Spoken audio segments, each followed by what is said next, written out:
चलो बहुत सारे बच्चे अपने साथ ऑलरेडी पढ़ रहे हैं भाई, कितने बच्चे हो गए हैं। चलो आ जाओ, एसिड बेस एंड सॉल्ट, सबका पेपर बढ़िया जाएगा, सबका पेपर बढ़िया जाएगा। इंपॉर्टेंट डायग्राम भी दिखाऊंगा, तुम बस बैठे रहो, बने रहो, तुम्हारा भाई है, टेंशन मत लो। आ जाओ, मेहनत करी हमने पूरे दिन, 3-4 दिन, आज बस लास्ट रिवीजन है, पेपर अच्छा जाएगा।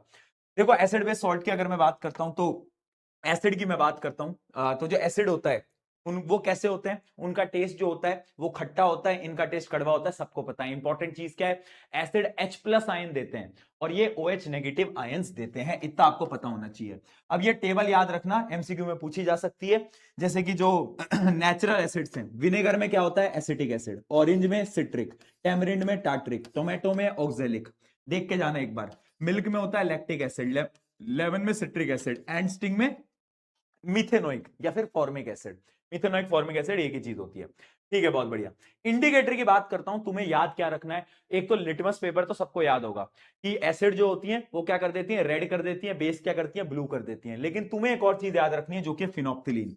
फिनोप्थिलीन जो होता है एसिड में कलरलेस होता है और बेस में पिंक होता है। उसके साथ साथ एक चीज और याद रखना, टर्मरिक। टर्मरिक येलो होता है लेकिन उस पर साबुन घिसोगे तो वो अपना रंग बदल लेता है और क्या हो जाता है, रेड हो जाता है। ठीक है जी, बहुत सही, इतनी चीजें क्लियर है। ऑल फैक्ट्री इंडिकेटर्स कुछ नहीं होते जो कि अपनी स्मेल बदल लेते हैं, जो कि अपनी स्मेल बदल लेते हैं जब उनको बेस में डालते हो तो, है ना। जैसे उसमें बेस डालोगे तो उनकी स्मेल चली जाएगी। एग्जांपल है onion extract, vanilla extract, clove oil. ठीक है, बहुत बढ़िया। आगे बढ़ते हैं। अब आ रहा है इंपॉर्टेंट चीज, कुछ रिएक्शंस। ये रिएक्शंस मैं तुम्हें बता चुका हूं मेटल की एसिड के साथ। बस एक चीज याद रखना, जब एक स्ट्रॉन्ग एसिड होगी तो क्या होगा, रिएक्शन बहुत फास्ट होगी, हाइड्रोजन गैस ज्यादा रिलीज होगी। लेकिन जब एक वीक एसिड होगा जैसे कि CH3COH, तो हाइड्रोजन कम रिलीज होगी, जो रिएक्शन होगी वो स्लो होगी। कैसी होगी, स्लो होगी। ठीक है जी, बहुत बढ़िया, इतनी चीज हमें क्लियर हो गई है। कोई और एक्टिविटी बच गई है क्या? आगे बढ़ते हैं, आगे बढ़ते हैं। अब ये रिएक्शंस है, ये कुछ रिएक्शंस है। जैसे कि पहली रिएक्शन मेटल की एसिड के साथ, वो हम ऑलरेडी कर चुके हैं।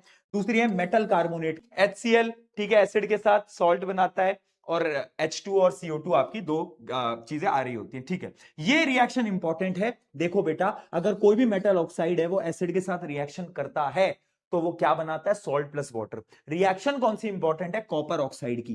कॉपर ऑक्साइड अगर HCl से रिएक्ट करता है, कॉपर ऑक्साइड का कलर होता है ब्लैक, अभी बताया। जब रिएक्ट करता है तो ये बनाता है CuCl2, copper chloride. Copper chloride का जो कलर होता है वो तुम्हें याद रखना है, जो कि है ब्लू ग्रीन। यानी ये ब्लैक कलर कन्वर्ट हो जाता है ब्लू ग्रीन के अंदर। किसके अंदर, ब्लू ग्रीन के अंदर। ठीक है, अच्छा, मेटल ऑक्साइड जो होते हैं वो कैसे होते हैं, कैसे होते हैं, बेसिक इन नेचर होते हैं। ठीक है, चलो आगे बढ़ते हैं। अगली चीज क्या है, एक रिएक्शन इंपॉर्टेंट है जो कि है एक मेटल जिंक की एक बेस के साथ। ये रिएक्शन याद रखना, कैसे याद करोगे, नाटू जनाटू, नाटू जन R2, और साथ साथ में हाइड्रोजन गैस इसमें रिलीज हो जाती है। ठीक है जी, बहुत बढ़िया, इतना हमें क्लियर हो गया। चलो अच्छा, जो नॉन मेटेलिक ऑक्साइड्स होते हैं जैसे कि कार्बन डाइऑक्साइड, ये जो नॉन मेटेलिक ऑक्साइड्स होते हैं ये एसिडिक होते हैं नेचर में। कैसे होते हैं, एसिडिक होते हैं नेचर में। चलो बहुत सही। अब एक चीज समझना कि जो एसिड होते हैं, जो बेस होते हैं, acids H plus ion release करते हैं, बट वो रिलीज करते हैं बेटा सिर्फ और सिर्फ पानी में, वाटर में। विदाउट वाटर, विदाउट वाटर वो नहीं रिलीज कर सकते। सिमिलरली बेस भी रिलीज नहीं कर सकते। इसी वजह से अगर आप देखोगे, जो ड्राई HCl गैस है वो कभी भी लिटमस पेपर का कलर नहीं बदलेगी, लेकिन जो वेट लिटमस पेपर होता है उसका कलर बदल जाता है। ठीक है, इस पे बहुत सारे क्वेश्चन तुम्हें दिख सकते हैं। मुझे ऐसा लगता है तुम्हारे पेपर के अंदर पीएच, तुम्हारे पेपर के अंदर पीएच पे इस एक्टिविटी से मिलता जुलता एक सवाल दिख जाएगा तुम्हें। एक्टिविटी में क्या है, कील लगाई हुई है, बल्ब लगाई हुई है।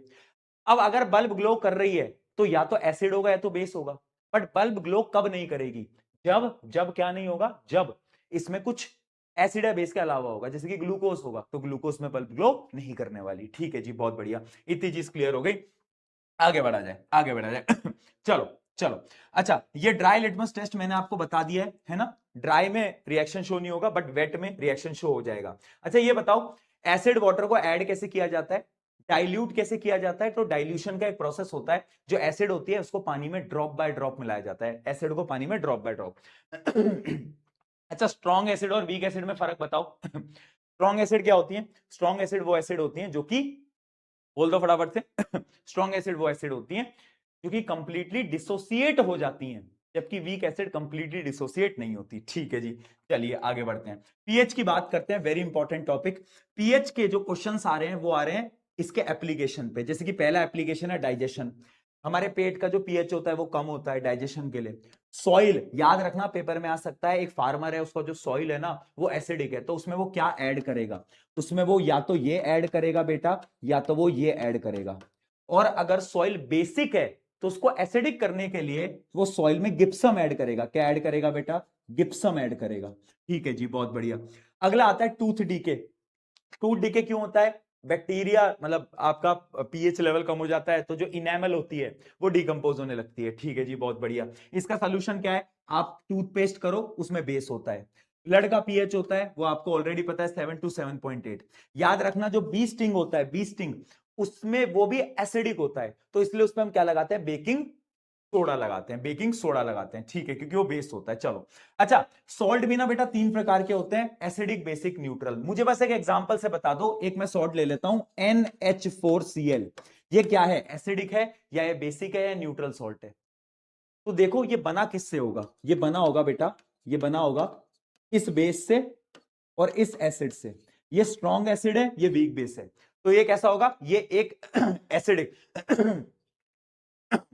ये एक एसिडिक है। ये कैसा है? एसिडिक। बहुत बढ़िया, बहुत बढ़िया।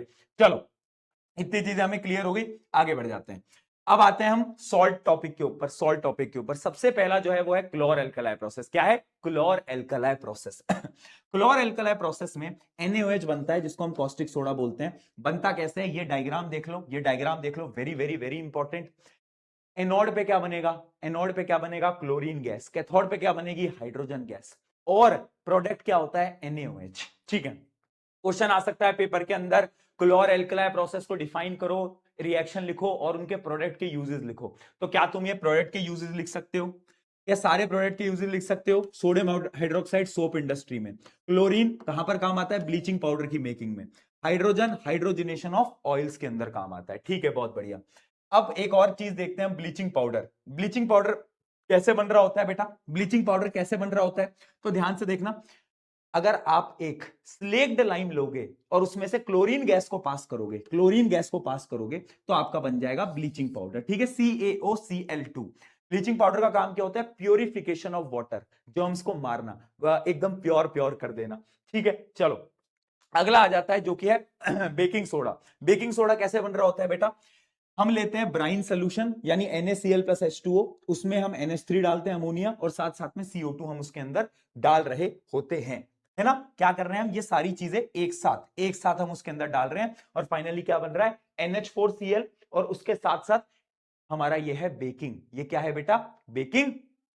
ठीक है, यही है मेन जो हमें चाहिए था, सोडियम हाइड्रोजन कार्बोनेट। अब इसके एप्लीकेशन पे क्वेश्चन तुम्हें पेपर के अंदर बिल्कुल दिख सकता है, जैसे कि बेकिंग पाउडर कैसे बनता है। तो बेकिंग सोडा में बेटा टार्ट्रिक एसिड, क्या बोला मैंने? Tartaric acid. ठीक है, बहुत बढ़िया, टार्ट्रिक एसिड मिला दोगे। उसके अलावा बेकिंग के काम आता है ये, क्यों? क्योंकि जब हम इसे हीट करते हैं ना, जब हम इसे हीट करते हैं, इस चीज को जब हम इसे हीट करते हैं तो ये कार्बन डाइऑक्साइड देता है, इसलिए बेकिंग के काम आता है। किसके काम आता है? बेकिंग के काम आता है। ठीक है जी, आगे बढ़ते हैं। उसके अलावा ये एक क्लीनिंग एजेंट भी है, ये एंट एसिड की तरह भी काम आता है, क्योंकि इसका जो नेचर होता है वो बेसिक होता है। ठीक है, फायर एक्सटिंग्विशर के अंदर भी काम आता है। अगला है वॉशिंग सोडा। वॉशिंग सोडा कहां काम आ रहा है? तो पहले आप देखो वॉशिंग सोडा बनता कैसे है। हमने ये तो बना ही लिया था, बस इसको हम पानी से रिएक्शन करा देते हैं, पानी से रिएक्शन करा देते हैं, और ये बन जाता है Na2CO3.10H2O। ठीक है, अब इसका काम क्या आता है? वॉशिंग इंडस्ट्रीज के अंदर काम आ रहा होता है। उसके अलावा वाटर सॉफ्टनिंग के काम आता है, वाटर सॉफ्टनिंग के। ठीक है, ग्लास एंड डिटर्जेंट मैन्युफैक्चरिंग के अंदर काम आता है। ठीक है, अच्छा एक चीज और याद रखना कि CuSO4 कॉपर सल्फेट के जो क्रिस्टल होते हैं उनका कलर होता है ब्लू, उसको हीट करते हो तो वो व्हाइट हो जाते हैं। ठीक है, अगला अपना कंपाउंड है गिप्सम। गिप्सम होता है CSO4.2H2O। कुछ कुछ सेट में बेटा पीओपी से रिलेटेड एक सवाल दिख रहा है। गिप्सम जो है, देखना, CSO4.2H2O ये जो है ये गिप्सम है। इसको जब आप हीट करते हो, जब आप इसको हीट कर रहे हो ना दोस्तों, तो पता क्या होता है? इसके पानी के मॉलिक्यूल जल चले जाते हैं, और ये प्लास्टर ऑफ पेरिस जो कि ये है COSO4.12H2O, इसके अंदर क्या है? कन्वर्ट हो जाता है। अब इसमें क्वेश्चन कैसा आएगा कि पीओपी को एयर टाइट कंटेनर में क्यों स्टोर करते हैं? क्योंकि अगर उसे मॉइस्चर मिला तो वो वापस से गिप्सम के अंदर कन्वर्ट हो जाएगा। ठीक है, पीओपी के यूजेस क्या होते हैं? बोन वगैरह चिपकाने के काम आता है, फ्रैक्चर वगैरह के काम आता है। ठीक है, उसके अलावा इसमें एक और क्वेश्चन आ सकता है कि अगर हम गिप्सम को बहुत हीट कर दें तो क्या बनेगा, तो बनता है डेड बर्न्ड प्लास्टर। क्या बनता है, डेड बर्न्ड प्लास्टर, यानी सारे के सारे पानी के मॉलिक्यूल, ये सारे पानी के मॉलिक्यूल हट जाते हैं।